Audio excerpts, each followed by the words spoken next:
ಹೇಳಿದ್ರೆ ಅದು ಮಾನವ ಹಕ್ಕುಗಳ ಪ್ರತಿಪಾದನೆಯಲ್ಲಿ ಮಾನವ ಹಕ್ಕುಗಳ ಪ್ರತಿಪಾದನೆ ಮಾಡುವ ದಿನಾಚರಣೆ ಯಾವುದಾದ್ರೆ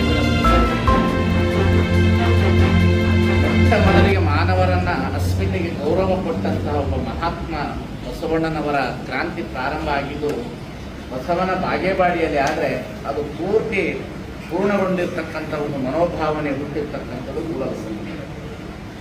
ಅದ ನಂತರ ಕ್ರಾಂತಿ ಕಲ್ಯಾಣದಲ್ಲಿ ಆಗಿರ್ತಕ್ಕಂಥದ್ದು. ಹಾಗಾಗಿ ಕೂಡಲ ಸಂಗಮ ಅಂತ ಹೇಳಿದ್ರೆ ಬಹಳ ದೊಡ್ಡ ಸ್ಥಳ ಇದು.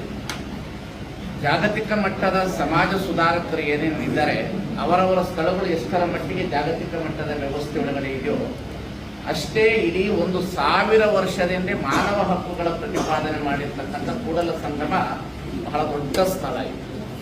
ಹಾಗಾಗಿ ಈ ಸ್ಥಳದಲ್ಲಿ ಬಸವ ಜಯಂತಿಯನ್ನು ಮಾಡ್ತಿರ್ತಕ್ಕಂಥದ್ದು ಸರ್ಕಾರ ನಿಜವಾಗಿಯೂ ಸಹ ದೇಶದ ಸಂವಿಧಾನಕ್ಕೆ ಮತ್ತು ಬಸವಾದಿ ಪ್ರಮುಖರಿಗೆ ಕೊಟ್ಟಂಥ ದೊಡ್ಡ ಗೌರವ ಅಂತಕ್ಕಂಥದ್ದನ್ನು ನಾವು ಕಾಣಬೇಕಾಗಿದೆ. ಕಾರಣ ಬಸವಣ್ಣ ಅಂತ ಹೇಳಿದ್ರೆ ಅದು ಕೇವಲ ಒಂದು ವ್ಯಕ್ತಿ ಅಲ್ಲ, ಅದು ಮಾನವ ಪ್ರೇಮದ ಒಂದು ಹೃದಯ ಅನ್ನತಕ್ಕಂಥದ್ದನ್ನು ನಾವು ಅರ್ಥ ಮಾಡಿಕೊಂಡು ಈ ಕೆಲಸ ಮಾಡ್ತೇವೆ. ಆ ದೃಷ್ಟಿಕೋನದಲ್ಲಿ ಅನುಭವ ಮಂಟಪ ಅನ್ನತಕ್ಕಂಥ ಹೆಸರಿನ ಮೇಲೆ ಬಸವಾದಿ ಶರಣರ ವೈಭವ ಅನ್ನತಕ್ಕಂಥ ಹೆಸರಿನ ಮೇಲೆ 2 ದಿನದ ಕಾರ್ಯಕ್ರಮವನ್ನು ಸರ್ಕಾರ ನೇಮಿಸಿದೆ.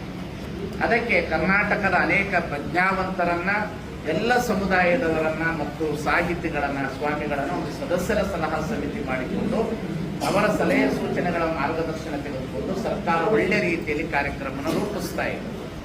ನಾವೆಲ್ಲರೂ ಮಾಡಬೇಕಾಗಿರ್ತಕ್ಕಂಥದ್ದೇನು ಅಂತಂದ್ರೆ ಬಸವ ಜಯಂತಿ ದಿವಸ ಇಡೀ ಕರ್ನಾಟಕದಾದ್ಯಂತ ಇರ್ತಕ್ಕಂಥ ಎಲ್ಲ ಬಸವ ಭಕ್ತರು ಹಾಗೂ ಬಸವಣ್ಣನ ಅನುಯಾಯಿಗಳು, ಸರ್ವ ಜನಾಂಗದ ಧರ್ಮದವರು ಈ ಕಾರ್ಯಕ್ರಮದಲ್ಲಿ ಭಾಗಿಯಾಗಬೇಕನ್ನತಕ್ಕಂಥದ್ದು ನಮ್ಮೆಲ್ಲರ ಒಂದು ಕೋರಿಕೆ ಅಂತಕ್ಕಂಥದ್ದನ್ನು ನಾನು ಹೇಳಲಿಕ್ಕೆ ಇಷ್ಟಪಡ್ತೇನೆ. ಜಿಲ್ಲಾ ಉಸ್ತುವಾರಿ ಸಚಿವರು ಹಾಗೂ ಕನ್ನಡ ಮತ್ತು ಸಂಸ್ಕೃತಿ ಲೆಕ್ಕ ಸಚಿವರು ಹಾಗೂ MLA ಸಾಹೇಬರು ಎಲ್ಲರೂ ಸೇರಿ ಎಲ್ಲ ಉಪಸಮಿತಿಗಳನ್ನು ಮಾಡಿದ್ದಾರೆ, ಪ್ರಸಾದದ ವ್ಯವಸ್ಥೆಗಳನ್ನು ಮಾಡಿದ್ದಾರೆ. ಹಾಗೂ ಸರ್ಕಾರದ ಎಲ್ಲ ರೀತಿಯ ಅನುಕೂಲತೆಯನ್ನು ಪಡೆದುಕೊಂಡು ಅನುದಾನವನ್ನು ತೆಗೆದುಕೊಂಡು ಕಲೆ, ಸಂಗೀತ, ನಾಟಕ, ವೈಭವ, ಮೆರವಣಿಗೆ ಮತ್ತು ಇಡೀ ಬೆಂಗಳೂರಿನಿಂದ ಹಿಡಿದು ಬಾಗಲಕೋಟೆಯವರೆಗೆ ಸುಂದರವಾಗಿರ್ತಕ್ಕಂಥ ಒಂದು ಟ್ಯಾಬ್ಲೋ ಹೊರಡುತ್ತದೆ. ಸರ್ವ ಸಮಾಜದ ಮಹಾತ್ಮರ ಟ್ಯಾಬ್ಲೋ 30ನೇ ತಾರೀಕಿಗೆ ಬಹಳ ಅಪರೂಪವಾದಂಥ ಜನಪದ ಸಂಸ್ಕೃತಿಯನ್ನು ಒಳಗೊಂಡಿರ್ತಕ್ಕಂಥ ವೈಭವದ ಮೆರವಣಿಗೆ ನಡೀತದೆ. ಹಾಗೆ ಇದನ್ನು ಮುಖ್ಯಮಂತ್ರಿಗಳು ಉದ್ಘಾಟನೆ ಮಾಡ್ತಾರೆ. ನಾವೆಲ್ಲರೂ ಗಮನಿಸಬೇಕು, ಬಸವ ಜಯಂತಿ ಅಂತಂದರೆ ಅದು ಕೇವಲ ಒಂದು ಸಮುದಾಯದ ಜಯಂತಿ ಅಲ್ಲ, ಅದೇ ಇಡೀ ಮಾನವ ಕುಲದ ಅಸ್ಮಿತೆಗೆ ಗೌರವ ಕೊಡುವ ದಿನ ಯಾವುದಾದ್ರೆ ಅದು ಬಸವ ಜಯಂತಿ ಅನ್ನತಕ್ಕಂಥದ್ದು ನಾವು ಅರ್ಥ ಮಾಡಿಕೊಳ್ಳಬೇಕಾಗ್ತದೆ. ಹಾಗಾಗಿ ಈ ಬಸವ ಜಯಂತಿಯನ್ನು ಬಹಳ ಅರ್ಥಪೂರ್ಣವಾಗಿ ಸರ್ಕಾರ ಮಾಡಿದ್ದಕ್ಕಾಗಿ ಸಮಿತಿಯವರು ಹಾಗೂ ಈ 6 ಕೋಟಿ ಕನ್ನಡ ನಾಡಿನ ಜನತೆ ಸರ್ಕಾರವನ್ನು ಗೌರವಿಸುತ್ತದೆ, ಮುಖ್ಯಮಂತ್ರಿಗಳನ್ನು ಗೌರವಿಸುತ್ತಾರೆ, ಹಾಗೂ ಎಲ್ಲ ಕನ್ನಡ ಮತ್ತು ಸಂಸ್ಕೃತಿ ಇಲಾಖೆ ಸಚಿವರನ್ನೆಲ್ಲರನ್ನು ಗೌರವಿಸುತ್ತೇವೆ. ಈ ಕಾರ್ಯಕ್ರಮಕ್ಕೆ ನೀವೆಲ್ಲರೂ ಬರಬೇಕು.